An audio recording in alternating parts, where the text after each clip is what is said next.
I'm starting to see a number of really curious stories come across my feed of recent. This is Tony. Hope you're all doing well. One of them has to do with a top government official talking about some sort of technology that teleported him. We'll get into that. I mean, honestly, some of these stories are so crazy, I don't know what to make of them. That's the first one. We also have a number of other ones as well. Could we be seeing new Mandela effects?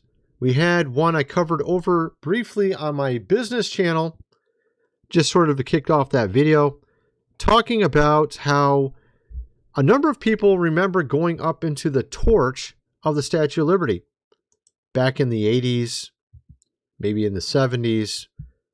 But actually what you learn is that no one could go up into it for the last 110 years, according to what the media says, what Google AI says, what ChatGPT, whoever. All of them are saying this modern current history, no one could ever go up into the torch in the Statue of Liberty for the last 110 years.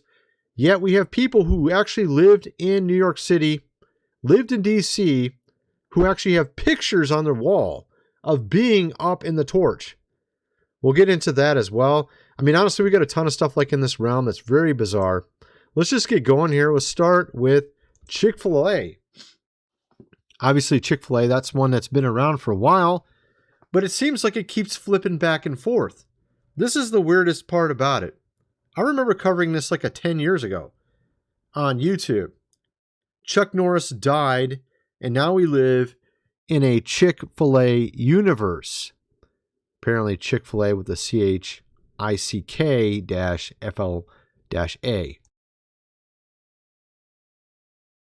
Of course, implying that it used to be CHIC,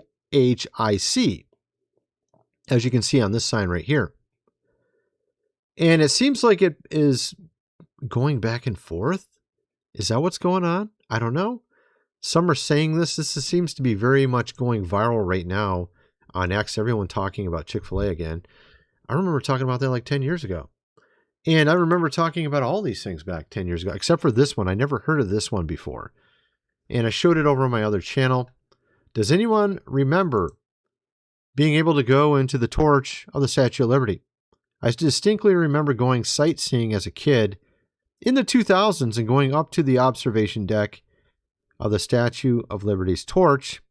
I grew up around New York City and DC as well, so I went many times. There were even a few family photos framed in my parents' house of myself, my parents, my brother, aunts, uncles, and cousins posing for a group photo on the torch observation deck. But apparently going up to the Statue of Liberty's torch has not been allowed for over a century. 1916 to be precise. This is apparently due to the severe damage Lady Liberty withstood after the Black Tom explosion in July 1916 that caused millions of dollars of damage after adjusting it for inflation. So this is kind of weird. A lot of people in the comments section also over my other video were saying that they had done it themselves. They remember going up onto it. And I remember when I was a kid seeing cartoons, and I remember sort of people talking about it, going up into the flame itself. But, you know, I was pretty young. I mean, it was 1975 when I was born. So I don't know. I don't remember a lot about it, but I remember a little bit. I remember people going up into it. And apparently in my comment section, there was like a ton of people saying they did. A ton. And I'm guessing in this video as well, you'll see tons of comments of people saying, yes, I did that. But they're saying that you never did, that it never happened because you haven't been able to do it for 110 years. That's bizarre. You might even have some pictures. Maybe you can put some pictures below. I don't know. Link them up or something. It's just kind of weird, right? They're telling you you couldn't do something that you did. Or is it because we're living in a parallel universe? And we actually have someone explaining how this works. How when we're actually in 5D. And this is how it happens. And I'll get into that in a little while. But before we get into any farther, I wanted to mention Food Supply, 25-year shelf life. Link is in the description. They have a 5-week package right now for $277. I can get this off the screen. Link is in the description. Also, you can check out all the other options. Just click here and you'll see lots of other options available as low as $20. Also, this book here, The Lost Ways, how your great-great-grandfather lived without electricity, how to build a cellar, do things around the house as they did in the old days. Hundreds of pages illustrated. You're going to definitely need that. Before the power goes out, we have what's going on in Iran. Some are wondering if this is the end. We've had commanders, 30 commanders, apparently telling their troops that they were fighting in Armageddon. We found out about this because there was 110 complaints filed with the Freedom from religion organization, and it's kind of weird, right? So you might want to be prepared for whatever's next, right? Link is in the description. Also, check out all my other social media. Link below. I'm on X, Rumble. I have 2 of my own websites. Go check it all out. And let's get back to the video. So we have here a top U.S. government official who says that he was teleported to a Waffle House against his will. I'm like, what the hell is that? It was scary. You don't really know if it's evil or if it's good. I was on the phone, landed about 40 miles away in the ditch. Let's just listen to this. This is pretty crazy sounding. Describe the very first time you were teleported. It was scary in a way. I mean, you don't really know. Okay, is this evil? Is this good? What is this? What do I do with this? How do I deal with it? I was on the phone. Oh my God, what's happening? And I was landed, and landed about 40 miles away in a ditch outside of a Baptist church in a little tiny town just before you cross over the border. And it was an incredibly frightening moment to experience yourself in your car flying through the air. Teleporting is no fun. It's no fun because you don't really know what you're doing. You don't really understand it. I was with my boys one time, and I was telling I was going to go to Waffle House and get Waffle House, and I ended up at a Waffle House. This was in Georgia, and I ended up at a Waffle House like 50 miles away from where I was. What? They said, what is he talking about? where are you? I said, a Waffle House. I said, Waffle House where? So he's talking about somehow he's being teleported and he doesn't even, it doesn't sound like he fully understands how it's happening, or perhaps there was some sort of technology he was working with while he was working as a government official. I don't know. This is kind of weird, man. I saw some kind of funny, this looked pretty funny, man. I'll check this out. Let's just play this. This is pretty hilarious, actually. If this is your first shift at Waffle House, you have to fight. Dude, what the heck? This is some pretty good AI right here. Oh my goodness. Someone just pulled this out, made it real quickly. That's not bad, actually, considering. So, I mean, I don't know. There's another one right here. This guy's... Can we get 4 plates of chicken and waffles? Sure, coming right up, sir. Dude. Dude, what's going on here, dude? He's just like portaling to different Waffle Houses all the time, you know. I don't know what to make of this interview. What in the world is going on? Obviously, we did have some weird technology talked about last year. I'm going to get into that in a little while, where allegedly we can manipulate space and time. Is this related? I don't know. We'll get into that a little bit later. We have here a person talking about the Large Hadron Collider. It was reportedly created microscopic black holes since 2008. First successful collision was 2009, the same year as the Mandela Effect. Let's check this out. Let's see, what's the best way to do this? Probably like this.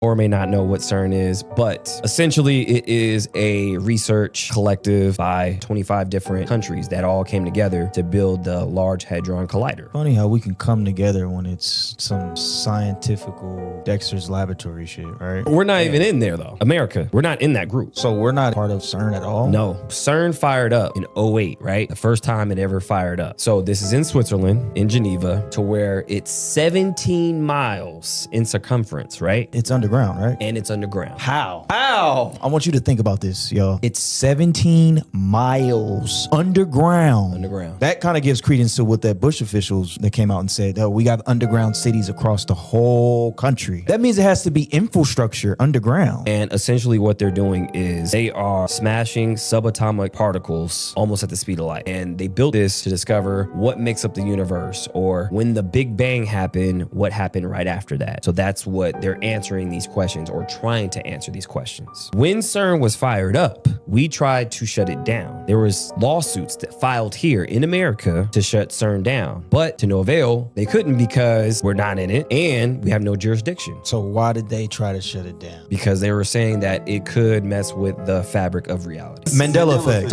Really? The Mandela effect. Essentially, we remember things, and then when we look at them, it's not what we remember. Right. And it didn't exist before CERN was fired up, by the way. Exactly. Here's the thing. So Mandela effect didn't start until '09. There was an author, she's a paranormal researcher, who coined the phrase. Interesting. This is very interesting. Of course, looking at that Statue of Liberty, going up in the flame, apparently you're not supposed to be able to do that in this current, whatever you want to call this, reality. And there's also other ones. And matter of fact, let me just show you this. This guy explains how this is working. And I think this actually helps out a lot to explain it. So it's alternate realities all in line. And you'll see it as he explains it in this video. Let's just show you this real quick. He's talking about how do you understand the fifth dimension? And he says that Mandela effects are just fragments of fifth dimension bleeding into your present reality. Let's watch this. Okay, I'm going to teach you about the dimensions 1 through 5, and you're going to learn about it and understand. You ready? All right, homies, we got first dimension. You can move back and forth on the line. Second dimension, you add an axis, okay? You can go up, forward and backward, or up, whatever the fuck you want to call it, up and down, left and right, okay? Third dimension is obviously with another axis, okay? The fourth dimension is, this is you, this is the beginning and end of your life, right? Okay, so this is your whole life. You are moving linearly through this way, okay, time. This whole thing as a whole is the fourth dimension. Now, okay, so basically this is the fourth dimension is time. So you're a three-dimensional object moving through time. Time is the fourth dimension. The entirety of your entire life is the fourth dimension. So then he goes on to explain what is the fifth dimension. The fifth dimension is alternate realities lined up next to each other, and some of it spills over into the other one. So here you have you, three-dimensional object moving through time. Here you have all these other alternate realities lined up next to the current reality you're in. And because of CERN, it's actually spilled over, other realities have spilled over into your timeline. in every space in between here, right? Making time. Now this direction is all the different lives that you could possibly have based on decisions. Right. So that actually makes sense of the entire thing. Could explain like why you could go up in the torch before of the Statue of Liberty, but you can't now. Now, this was kind of bizarre as well. Now, I don't know what to think of this one. Actually, I'll just show that one a little bit later because it's kind of weird. But let me show you. Okay. Yeah, here. Let me show you this first. All right, this is kind of interesting. This woman has a board game that proves that Fruit of the Loom is not telling the truth about having a cornucopia and saying it's the Mandela Effect. The board game is from 1991. The very first card that we look at is called Clues. That's the theme. First three clues right here are underwear, cornucopia, and apples and grapes. Can you guess what the brand is? Can you guess? I know it's backwards, but you can read that. It's Fruit of the Loom. I know. Can we read it? I can't even read it still, man. Yeah, Fruit of the Loom. Yep, it says that at the top. Okay. Yeah, so you get the idea of that. There's also a guy who actually had, I've shown it before, he has a safe and he actually has 3 of these Mandela objects in it. One of them is Fruit of the Loom. He has actually a pair of old jogging pants that are super old that have Fruit of the Loom with cornucopia. He also shows a Berenstain Bears book with the E instead of the A, and then he shows something else. I think it's Shazam, Sinbad as a genie or something like that. Then you got this one here. This one is really bizarre. Where is it at? Did I move it somewhere? Here it is. Okay. Check this one out. This is kind of weird. I saw this before where he changed some stuff in his house, and then apparently one of his rooms is in alternate reality of some sort. This is what he's claiming. So whenever he walks into this room, the book actually changes from Berenstain to Berenstein. Okay. Of course, this could be just editing, but the person who's commenting on this post is claiming that he could find no edits or anything in the video. Here, let me play this real quick. And it could be, we don't know what it is. It could be fake, right? Obviously. Inside of this room right here. So it's the night I did this, it was just I had this book. Again, it's my nephew's, but I had this book in my closet from when they came over. I wanted to give it back to them. I planned on going out there to see them. And I dug it out, and I noticed that the Berenstain had said Berenstein in that room. But I come out here into just the normal other part of the house, and it says this. So just so you know, I'm not crazy. I'm going to show you as I pass through this doorway what happens, and it's fucking weird. All right, it happens when it gets in the room. See it?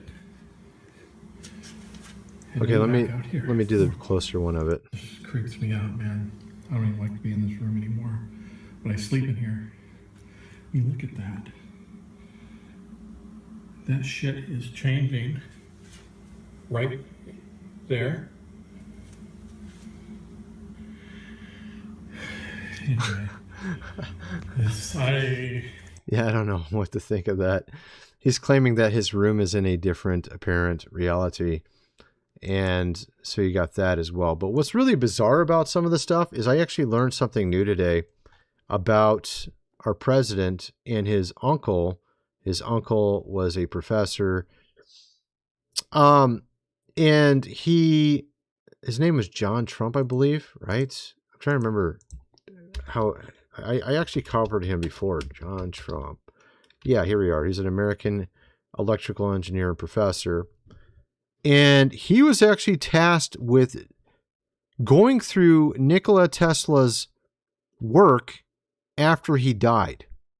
Right after he died, John G. Trump, our president's uncle, was tasked with going through it to confirm whether or not there was anything dangerous or could be stolen, or sort of something that's very powerful that could be stolen by other countries. And that was his task. He was literally told to go through Nikola Tesla's stuff and look through it. Now, what's so bizarre, of course, is everyone's already talked about it before, but there's actually a book written about 100 years ago called The Last President, with Baron Trump as the name of the last president, which is kind of weird. But also there's even more strangeness, because I believe what they're trying to say is, from what I can tell, is that perhaps what really happened here was John G. Trump found technology that Nikola Tesla had invented, which allowed you to look into the future. Okay? Which is the looking glass thing, right? Now, I'm going to play a clip about this. This is kind of crazy. And we also have even a recent story from, I would say 2 weeks ago, maybe 3 weeks ago, about Mark Zuckerberg being caught funding Project, Looking Glass for $47 million. So I'll get into that as well. But let me play this clip from this guy first. There's clearly something weird going on here. Let's just check this out. Technology that can manipulate time and space. You heard what they said, right? They confirm what so many have tried bringing awareness to for so long. Even people I'm not even entirely sure that you can call them people, but people. He's referring to a news story that came out last year. It was actually almost exactly a year ago, where someone in Trump's cabinet said that we actually can manipulate space and time. Quotations like Albert Einstein and Nikola Tesla. And you know the ironic part about Nikola Tesla is the fact that on January 9th, 1943, ironically right in the middle of World War II, 2 days after Nikola Tesla passed away, the FBI called John G. Trump to determine if any of the belongings in Tesla's estate, which included a purported, might I mention, weapon of mass destruction that Tesla called the Death Ray, would be dangerous if they fell into enemy hands. So I'm sure it's not a coincidence that his nephew said that we have a weapon that no one has a clue what it is. Also, I quote, and this is the most powerful weapon in the world. It's almost like a very specific person throughout history with a very specific mustache tried putting a halt to this. And before you even say anything, I really insist that you do your proper research, okay? Try and look past the number 6 million and you'll really discover the answer that you're searching for. If you know, you know. But it's interesting because I tried bringing awareness to a series of books, right? This is interesting. So, obviously he's talking about our president having maybe some of this technology from Nikola Tesla. This is kind of weird.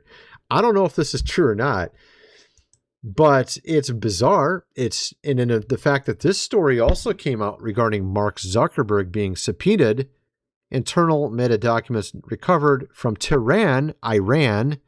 Servers show Zuckerberg personally approved $47 million for a program called Project Looking Glass to build a private facial apparent recognition database for every...